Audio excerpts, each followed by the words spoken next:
Right message, right communication. Country Inside News. आपका बहुत अच्छा प्रश्न है। असल में ये है कि जो इस्लाम की जो 5 बुनियादी एक तरह से स्तंभ कहिए, जो 5 स्तंभ हैं, उसमें एक रोज़ा भी है, नमाज है, हज है, ज़कात है।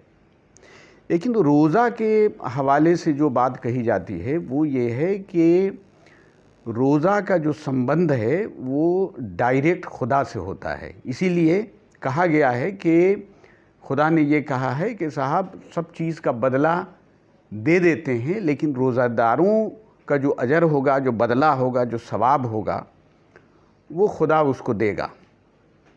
और ये नहीं बताया गया कि कितना देगा।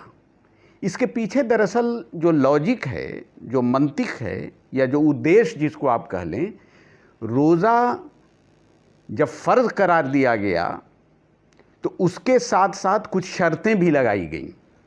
मतलब रोज़ा में एक तरह से मनुष्य की एक ट्रेनिंग है, एक प्रशिक्षण है। 1 महीने का रोज़ा दरअसल एक प्रशिक्षण प्राप्त करना है।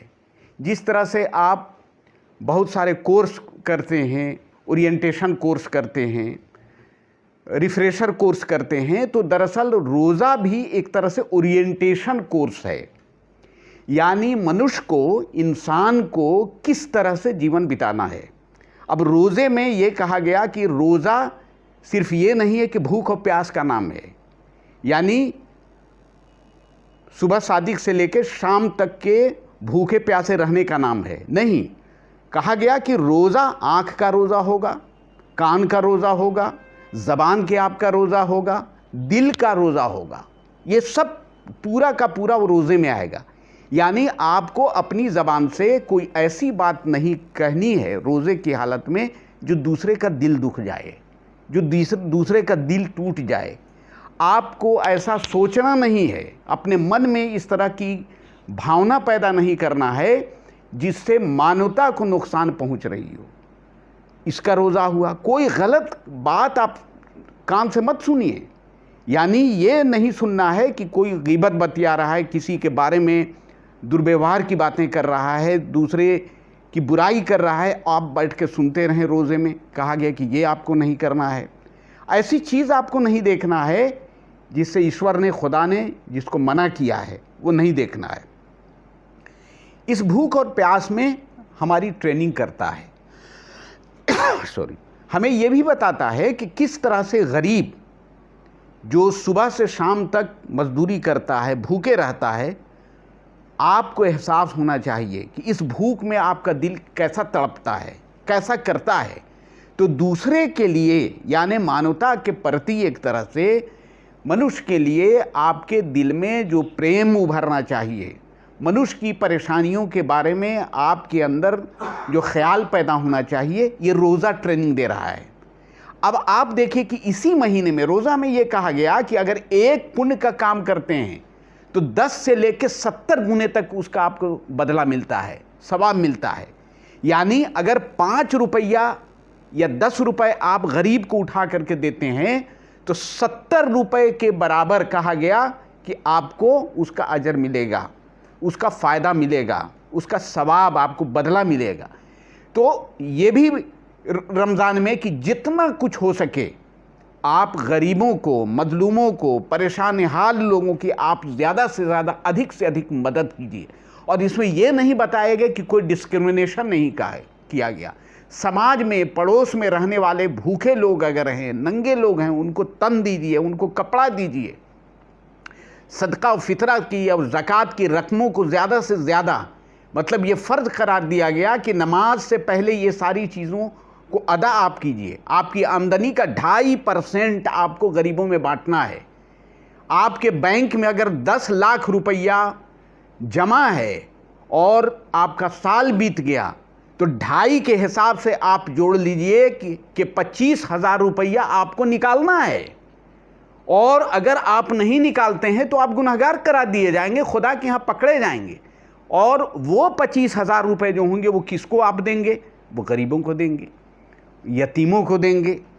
ऐसे इदारों में, ऐसे स्कूलों में, ऐसे कॉलेजेस में, ऐसे मदारिस में आप देंगे जहाँ गरीब बच्चे पढ़ रहे हों या उनका भरण पोषण हो रहा हो। ऐसी बेवाओं को दीजिए जिसका शौहर मर गया है, उनकी बच्चियों की शादी के लिए आप पैसा दीजिए। तो आप बताइए कि रोज़ा दरअसल एक बहुत ही वाइड प्रोस्पेक्टिव में, एक वृहत रूप से आप कह लीजिए कि दरअसल मनुष्य को सही मानों में मनुष्य बनाना है। मानव के दिल में उठने वाली जो कुरीतियां हैं, पैदा होने वाली जो कुरीतियां हैं, जो हमारी सोच है, रोज़ा के ज़माने में 1 महीने तक जब आप पॉजिटिव सोचने लगते हैं, अच्छा सोचने लगते हैं, आपके दिल में अच्छे अच्छे ख्याल आते हैं, आपके हाथ से किसी को परेशानी नहीं होती है, किसी को दुख नहीं पहुंचता है, तो ये मुसलसल 1 महीना जब ट्रेनिंग करते हैं तो रोज़ा कहता है, रोज़ा का उद्देश्य है कि बाकी जो 11 महीना है इस ट्रेनिंग का इम्प्लीमेंटेशन आपको करना है। इस 1 महीने में जो आपको सिखाया गया, रमज़ान का महीना जो आपको सिखा रहा है, ये दरअसल रमज़ान के बाद ऐसा नहीं है कि ये ख़त्म होना चाहिए। कहा कि नहीं, हमारे दैनिक जीवन में वही होना चाहिए जो रमज़ान में हम कर रहे थे। आज कहिएगा कि भाई हम रोज़ा हैं, झूठ नहीं बोलेंगे, तो रोज़ा के बाद आप क्यों झूठ बोलते हैं? तो इसका मतलब वायलेंस ऑफ द रोज़ा आप कर रहे हैं। तो रोज़ा जो ट्रेनिंग आपको, जो प्रशिक्षण आपको दे रहा है, दरअसल 11 महीने के लिए आपको एक ऐसा मनुष्य बना देता है, एक ऐसा इंसान बना देता है जो दूसरे के दुखों में, दूसरे के परेशानियों में, दूसरे के मसाइल में वो खड़ा रहता है।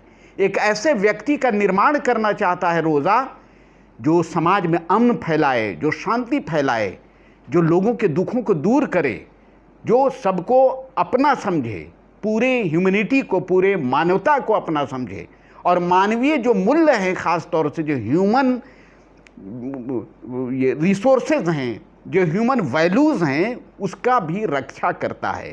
तो इसलिए इसके माध्यम से, इसके द्वारा रमज़ान हमें जो उद्देश्य देता है, या रमज़ान का जो उद्देश्य है, दरअसल मानव का सर्वांगीण विकास जिसको कहिए, कंप्लीट डेवलपमेंट ऑफ ह्यूमैनिटीज़ जिसको कहा जाता है, वो हमें करता है। हमें दिखावे के लिए नहीं कहता है भाई, इसमें दिखाने की कोई बात नहीं है, बल्कि आप पर फ़र्ज़ है, आपकी ड्यूटी है कि आपको अपनी आमदनी का, अपने बचे हुए पैसे का आपको गरीबों में उतना बांटना ही। अगर नहीं बांटते हैं तो फिर खुदा नाराज़ होगा, ईश्वर के यहाँ आपकी पकड़ होगी कि आपको अमीर बनाया गया, गरीब के लिए आपने क्या किया है। आपको बड़े ओहदे पर पहुँचाया गया, लेकिन मजलूमों के लिए, बेवाओं के लिए और अति पिछड़ों के लिए आपने कुछ किया है। तो आपको जान करके हैरत होगी कि इस्लाम ने आमदनी का 2.5% गरीबों में बांटने के लिए कहा है। 2.5% आपको बांटना है, मतलब गरीबों का उसमें आपका हक है। ये नहीं है कि आप किसी को 5,000 रुपया दे दिया तो आपने उस पर एहसान किया, नहीं, बल्कि वो उसका हक है, आप उसका हक दे रहे हैं, आप अपना फ़र्ज़ अदा कर रहे हैं। धन्यवाद सर, आपने बहुत ही अच्छी बातें धर्म के प्रति बताई, और आपने यह बताया कि हम जो कमाते हैं, जो हम प्राप्त करते हैं अपनी मेहनत से, अपने परिश्रम से, तो हमारे परिवार के अलावा समाज के उन निर्धन लोगों के ऊपर भी हमारी आमदनी का 2.5% है, जिसे हम यतीमों में, ज़रूरतमंदों में, समाज में उपेक्षित लोगों के बीच में उसे खर्च करना चाहिए। धन्यवाद सर, आपने बहुत समय दिया, हमारे दर्शकों को बताया कि रमजान का महीना कितना पवित्र है। वह सिर्फ 1 महीने के लिए नहीं, सालों साल के लिए वह नियम, संयम, आचार, विचार, संस्कार के लिए प्रेरित करता है। धन्यवाद। वाराणसी से वीडियो जर्नलिस्ट सियाराम मिश्र की एक खास रिपोर्ट।